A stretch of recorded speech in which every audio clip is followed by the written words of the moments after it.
بسم اللہ الرحمن الرحیم۔ میں منہاج القرآن ویمن لیگ کے شعبہ وائس کو اور اس کی مکمل انتظامیہ کو مبارکباد دیتا ہوں ماہ اگست کے اندر آن لائن سیشنز کے اہتمام پر، جس کا بنیادی مقصد لوگوں میں شعور کی بیداری ہے۔ میں دعا گو ہوں کہ اللہ پاک ان کی اس کاوش کو اپنی بارگاہ اقدس میں قبول و منظور فرمائے۔ ان سیشنز میں سے ایک سیشن جس کو خصوصیت کے ساتھ پاکستان کی نظام تعلیم کے ساتھ خاص کیا گیا ہے، تو اس سلسلہ میں آج کچھ گزارشات پیش کرنا چاہتا ہوں۔ ناظرین محترم، اللہ رب العزت نے دین اسلام کی صورت میں جو نعمت ہمیں عطا فرمائی ہے، اس کی خصوصیت یہ ہے کہ دیگر ادیان اور مذاہب کے مقابلے میں اسلام کی بنیاد علم اور حصول علم پر رکھی گئی ہے، اور شاید یہ واحد دین ہے جس کے اندر علم کی اتنی فضیلت بیان کی گئی اور اس پر علم کی اتنی اہمیت کو اجاگر کیا گیا ہے۔ جیسا کہ ہم دیکھتے ہیں کہ قرآن مجید کی وحی کا آغاز بھی جس لفظ سے کیا گیا وہ لفظ اقرا ہے، یعنی کہ پڑھنے کی تعلیم آغاز قرآن میں ہی عطا کر دی گئی ہے۔ تو اس سے یقیناً اسلام کے اندر علم کی اہمیت تمام اسلام کے ماننے والوں پر اجاگر ہو جاتی ہے۔ اسی طرح ہم آگے دیکھتے ہیں، قرآن مجید کا اگر مطالعہ کریں تو بہت ساری نعمتیں اللہ پاک نے عطا فرمائی ہیں، لیکن ان میں سے علم ایک ایسی نعمت ہے کہ جس کے بارے میں خصوصیت کے ساتھ اس میں اضافے کے لیے اللہ پاک نے دعائیں بھی تعلیم فرمائی، اور دیگر انبیاء کرام بھی اس طرح کی دعائیں کرتے رہے ہیں، اور یہاں تک کہ امت محمدی صلی اللہ علیہ وآلہ وسلم کو بھی علم میں اضافے کے حوالے سے دعائیں تلقین فرمائی گئی ہیں۔ یہ امر بھی علم کی اہمیت کو اور اجاگر کرتا ہے۔ اسی طرح آقا علیہ الصلوۃ والسلام کی حیات مبارکہ کا اگر جائزہ لیں تو ایک معروف واقعہ آپ کی سیرت طیبہ سے، جس کے بارے میں ہم نے سن رکھا ہے کہ ایک روز آقا علیہ الصلوۃ والسلام اپنے کاشانہ اقدس سے باہر تشریف لائے، اور مسجد نبوی کے صحن میں دو الگ طرح کے حلقات ہو رہے تھے۔ ایک حلقہ جس کے اندر قرآن مجید کی تلاوت کی جا رہی تھی، اور دوسرا حلقہ جس کے اندر تعلم اور تدریس سے متعلق امور انجام دیے جا رہے تھے۔ آقا علیہ الصلوۃ والسلام نے دونوں حلقات کو دیکھا، فرمایا کہ یہ دونوں حلقات بھلائی پر ہیں اور خیر پر قائم ہیں، لیکن مجھے معلم بنا کر بھیجا گیا ہے، اور یہ فرما کر آپ اس حلقہ میں جا کر تشریف فرما ہو گئے جہاں پر تعلیم دی جا رہی تھی۔ تو آقا علیہ الصلوۃ والسلام نے بھی در حقیقت علم کی اس اہمیت کو، جو کہ ہر مسلمان مرد و زن کے لیے فرض قرار پایا ہے، اس کی اہمیت کو اجاگر فرمایا۔ ایک روز صحابہ کرام نے عرض کیا کہ یا رسول اللہ صلی اللہ علیہ وآلہ وسلم، جنت کے باغات کون سے ہیں؟ اس کے بارے میں آقا علیہ الصلوۃ والسلام نے فرمایا کہ دنیا میں مجالس العلم جنت کے باغات ہیں، یعنی آپ نے مجالس العلم وہ مجلسیں جہاں پر علم درس و تدریس کیا جا رہا ہو، اس کی فضیلت بیان کرتے ہوئے فرمایا کہ دنیا میں اگر کوئی شخص جنت کے باغات تلاش کرنا چاہے، یا جنت کے باغات میں جا کر بیٹھنا چاہے، یا ان کے ثمرات سے استفادہ کرنا چاہے، تو وہ مجالس العلم میں جا کر بیٹھے۔ تفکر کا ایک لمحہ فرمایا گیا کہ 70 سال کی عبادت سے افضل ہے، اور علم کے بغیر عبادت اپنی روح حاصل نہیں کر پاتی۔ پھر کبھی ہم دیکھتے ہیں کہ عبادت گزاری صرف انسان کو اس کی ذات تک فائدہ پہنچاتی ہے، مگر علم حاصل کرنا اور علم کی ترسیل وہ نہ صرف اس کی ذات کو فائدہ پہنچاتی ہے، بلکہ پورے معاشرے میں درجنوں، سینکڑوں، اور اگر اللہ پاک توفیق دے تو ہزاروں لوگوں کے اذہان اور قلوب میں سے اندھیرے دور کرنے کا سبب بن جاتی ہے۔ تو اس وجہ سے علم کو عبادت پر فضیلت دی گئی ہے۔ اور اگر ہم مجالس العلم کو دیکھیں تو مجالس العلم کے اندر 70 سال سے افضل ایک لمحہ فکریہ کو قرار دینے سے مراد یہ ہے کہ وہ کل مجلس علم بھی ذریعہ عبادت ہی ہے۔ اولیاء اللہ کو اللہ رب العزت نے باطنی علوم سے مزین فرمایا تھا، تو کسی بھی دور میں بڑے اہل اللہ میں سے کوئی ایسا نہیں ہوا جو اپنے دور میں ظاہری علوم و فنون کا ماہر بھی نہ ہو، یعنی باطنی علوم کے ساتھ ساتھ ظاہری علوم پر بھی اسی طرح بزرگان دین اور اہل اللہ دسترس رکھتے تھے۔ یہ تو کچھ چیزیں میں نے گوش گزار کیں جن کا تعلق اسلام سے ہے، ہماری بنیادوں کے ساتھ ہے، اور اسلام کی تعلیمات اور بنیادی لٹریچر کے اندر جو علم کی اہمیت اجاگر کی گئی ہے اس میں سے کچھ روایات اور واقعات کو گوش گزار کیا۔ اب آئیے پاکستان کے کچھ حالات کا جائزہ لیتے ہیں کہ پاکستان کے اندر مرد و زن کی تقسیم سے علم کے حوالے سے کیا پرسنٹیج ہے، کیا صورتحال ہے، اور ہم کہاں جا رہے ہیں۔ حاضرین گرامی، ناظرین گرامی، 21ویں صدی کے اندر جہاں پر پوری دنیا علم کی دوڑ میں آگے بڑھ رہی ہے اور ہر ملک مرد و زن کی تقسیم کے بغیر علم میں اور سائنس میں تحقیق کے اندر آگے سے آگے نئے جہاں تلاش کر رہا ہے، ان حالات میں پاکستان آج بھی ہمیں بہت دور اور بہت پیچھے نظر آتا ہے۔ میں کچھ پرسنٹیجز اور فیگرز آپ کے گوش گزار کرنا چاہتا ہوں جو اقتصادی سروے 2021 اور 2022 سے جن فیگرز کا تعلق ہے۔ یہ ریفرنس میں نے اس لیے دیا کہ کوئی یہ نہ سمجھے کہ کوئی بین الاقوامی آرگنائزیشن ہے جس نے آ کر ان فیگرز کو تلاش کر کے لوگوں تک پہنچایا ہے، بلکہ یہ پاکستان کی اپنی سرکاری رپورٹ ہے جس کے مطابق ان فیگرز کا ہم جائزہ لیں گے۔ پنجاب کی آبادی اس وقت کم و بیش 11 کروڑ ہے اور شرح خواندگی 66% ہے۔ سندھ کی آبادی کم و بیش اس وقت 5 کروڑ ہے اور شرح خواندگی اراؤنڈ 61% ہے۔ اسی طرح KPK کی آبادی 3.25 کروڑ ہے اور شرح خواندگی اس وقت 55.1% ہے۔ بلوچستان کی آبادی لگ بھگ 1.5 کروڑ ہے اور شرح خواندگی اس وقت 54.4% ہے۔ اس سے آپ اندازہ لگا سکتے ہیں کہ پورے صوبوں میں کم و بیش آدھی آبادی ناخواندہ ہے اور تعلیم سے نا آشنا ہے۔ اسی طرح میل اور فیمیل پرسنٹیجز اور شروحات کا جائزہ پرسنٹیجز کا لیا جائے تو اقتصادی سروے 2021 اور 22 کے مطابق پاکستان میں خواتین میں مجموعی شرح خواندگی 51.9% ہے اور مردوں میں شرح خواندگی 73.4% ہے۔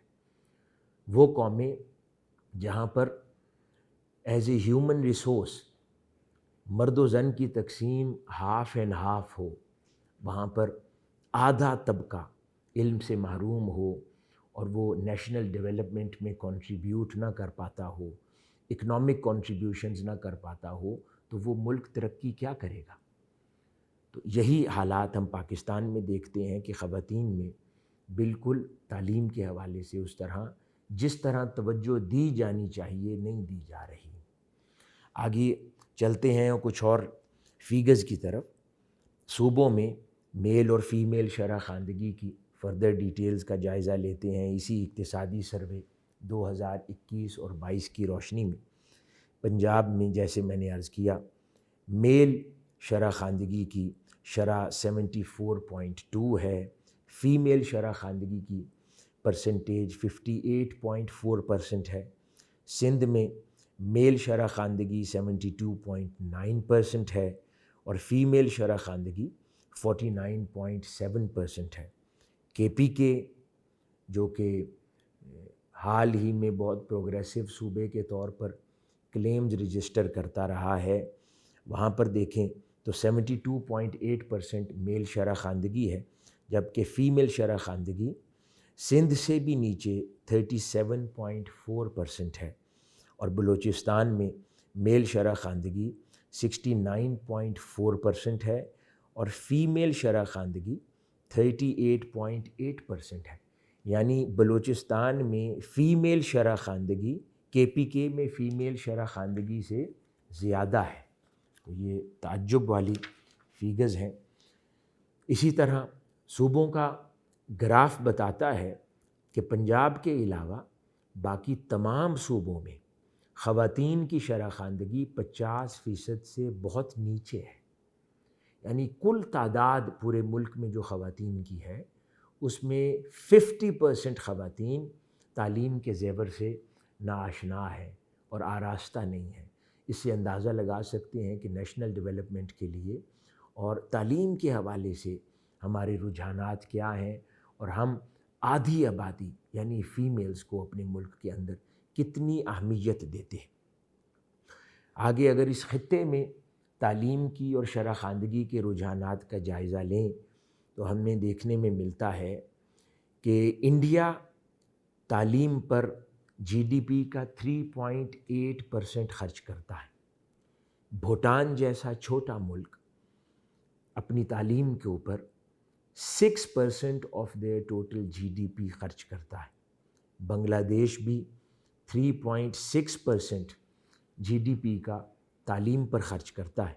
نیپال جیسا چھوٹا ملک 4.7% GDP کا تعلیم کے شعبے پر خرچ کرتا ہے، اور اقتصادی سروے 2021 اور 22 کے مطابق بدقسمتی سے پاکستان اپنے GDP کا صرف 1.77% یعنی 2% سے بھی کم GDP کا تعلیم کے شعبے پہ خرچ کرتا ہے۔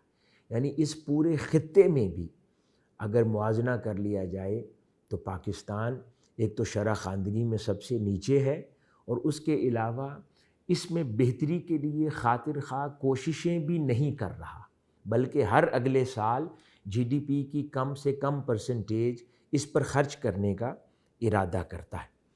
اب ذرا کچھ ایسی پرسنٹیجز کا بھی جائزہ لیتے ہیں کہ جس سے یہ امر بھی واضح ہو جائے کہ یہ GDP کی پرسنٹیج ریڈیوسڈ پرسنٹیج تعلیم پہ شعبے پہ خرچ کرنا کیا موجودہ حکومت کا کام ہے یا پچھلے کئی سال سے یہ ٹرینڈ کنٹینیو کر رہا ہے۔ تو اس کا جائزہ ہم کچھ اور فیگرز سے لیتے ہیں۔ یہ فیگرز بھی نیشنل ڈاکیومنٹس سے ہی مہیا ہوئے ہیں۔ اقتصادی سروے 2021 اور 22 کے مطابق 2015-16 میں، اب اس سے مراد پچھلے دور سے پہلا دور ہے، کہ تعلیم پر GDP کا 2.02% خرچ کیا گیا۔ اب ذرا غور سے ان فیگرز کو سنتے چلے آئیے۔ اسی طرح 2016-17 میں GDP کا 1.97% یعنی ریڈیوس ہو گیا، تعلیم کے شعبے پر خرچ کیا گیا۔ پھر 2017-18 میں GDP کا 2.12% تھوڑا سا بڑھا، 2017 اور 18 جون تک 2.12% GDP کا تعلیم پر خرچ کیا گیا۔ پھر 18 اور 19 جو کہ پچھلا دور حکومت بن جاتا ہے، اس میں دوبارہ GDP کا جو تعلیم کے شعبے پہ خرچ کیے جانے کی پرسنٹیج کا گراف نیچے آیا اور صرف 1.98% تعلیم پر خرچ کیا گیا۔ اسی طرح 2019 اور 20 میں GDP کا صرف 1.90% تعلیم کے شعبے پر خرچ کیا گیا اور نیچے آ گیا۔ پھر 2020-21 کے اندر تعلیم پر GDP کا صرف 1.77% خرچ کیا گیا، اور پھر 2022 اور 23 کا جو بجٹ آیا اس کے اندر بھی 1.77% یعنی پچھلے سال کی اسی کم پرسنٹیج کو کنٹینیو کر دیا گیا۔ تو اس سے بخوبی اندازہ ہو سکتا ہے کہ پاکستان کے رجحانات کیا ہیں۔ کیا ہم اپنی قوم کو تعلیم سے آراستہ کرنا بھی چاہتے ہیں یا نہیں؟ قوم کو قوم بنانا بھی چاہتے ہیں یا نہیں؟ یا اس کو ایک لوگوں کا ہجوم ہی رکھنا چاہتے ہیں جس کا تعلق علم اور شعور سے نہ ہو؟ جس کا تعلق آگہی سے نہ ہو۔ تو ان رجحانات کا تعین یقیناً ایکسپینڈیچرز کے ساتھ ہوتا ہے کہ کوئی ملک اس کا بجٹ اس شعبے پر کتنا خرچ کرنے پر آمادہ ہے۔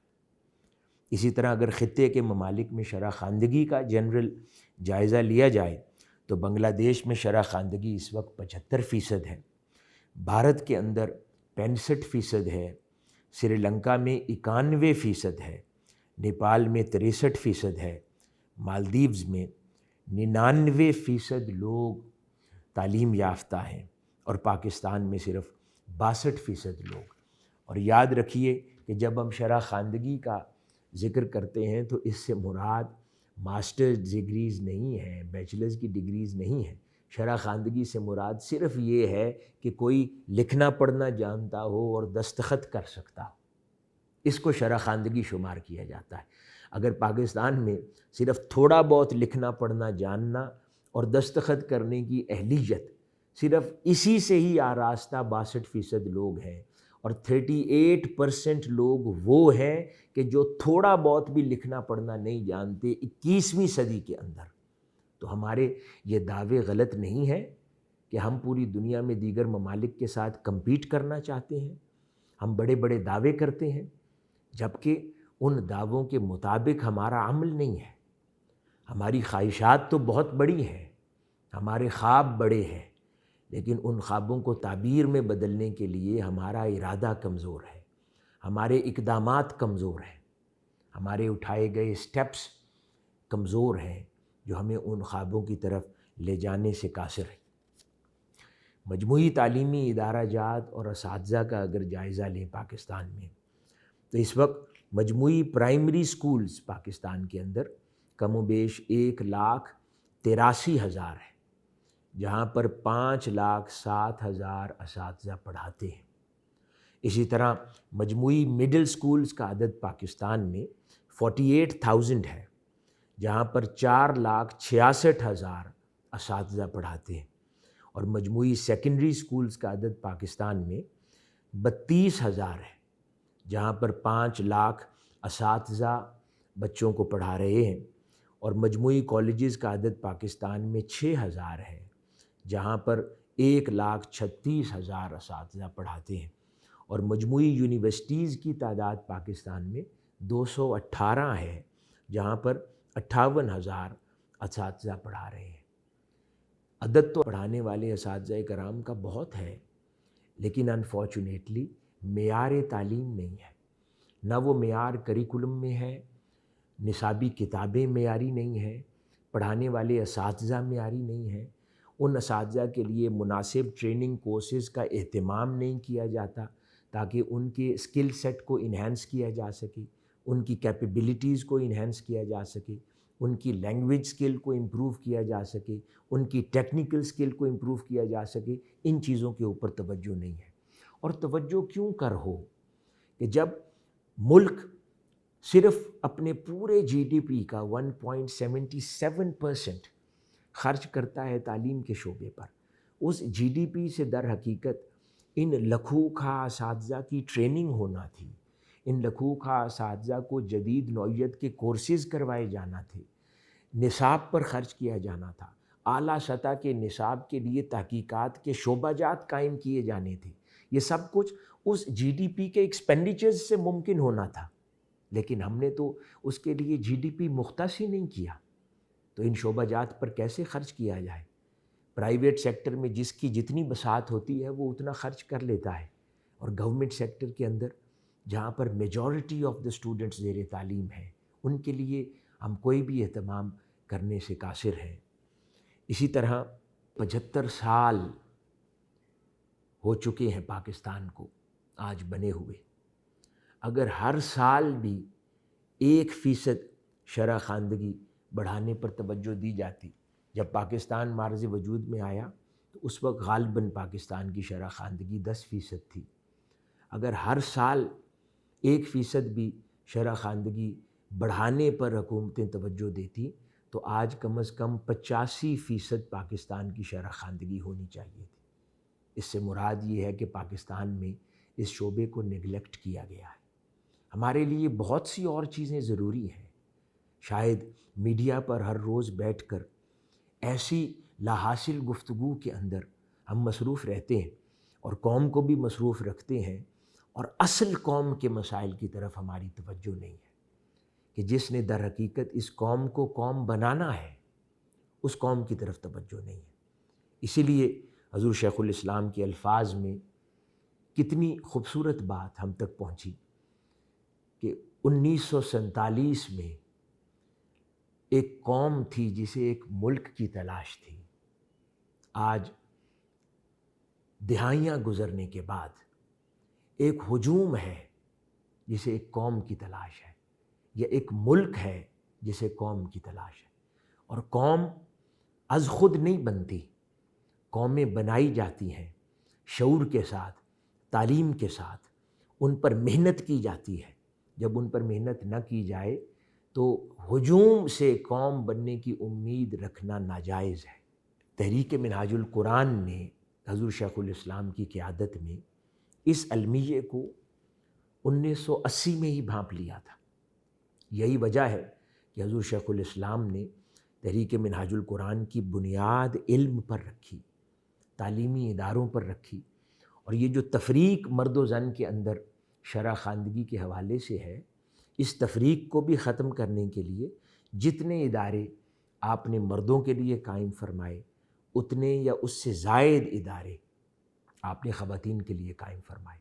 اس کی ایک شاندار مثال ہمارے سامنے شریعہ کالج فار بوائز بھی ہے، اور اس کے ساتھ ساتھ شریعہ کالج فار گرلز کا اہتمام بھی ہے.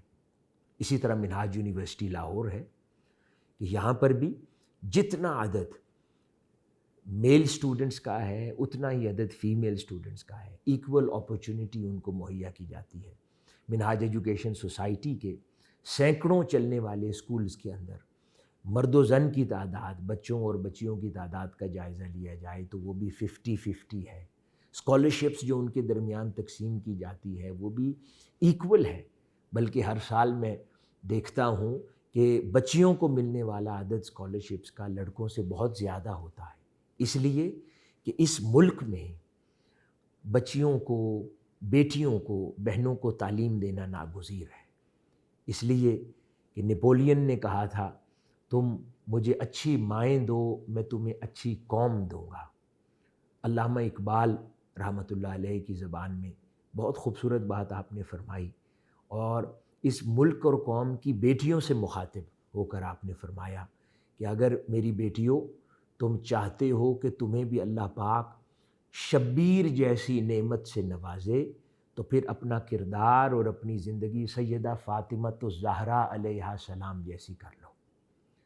تو یہ پیغام ہے تمام بہنوں کو آج کے اس لیکچر کی وساطت سے اور اس فورم کی وساطت سے کہ تعلیم پر توجہ دیں، اور والدین سے بھی یہی درخواست ہے کہ علم نافع اور تعلیم کی طرف اپنے بیٹوں کے ساتھ ساتھ اپنی بیٹیوں کو بھی اس طرف توجہ دلوائیں تاکہ وہ بھی ایکولی پروڈکٹیو ہیومن ریسورس بن کر اس قوم کی تعمیر میں اپنا حصہ ڈال سکیں.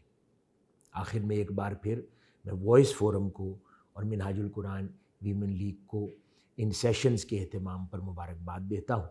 اللہ پاک ہم سب کا حامی و ناصر ہو اور ہمیں توفیق عطا فرمائے کہ ہم علم کی حصول میں بڑھ چڑھ کے حصہ بھی لے سکیں اور اس کی خدمت پہ ہمیشہ مامور رہ سکیں.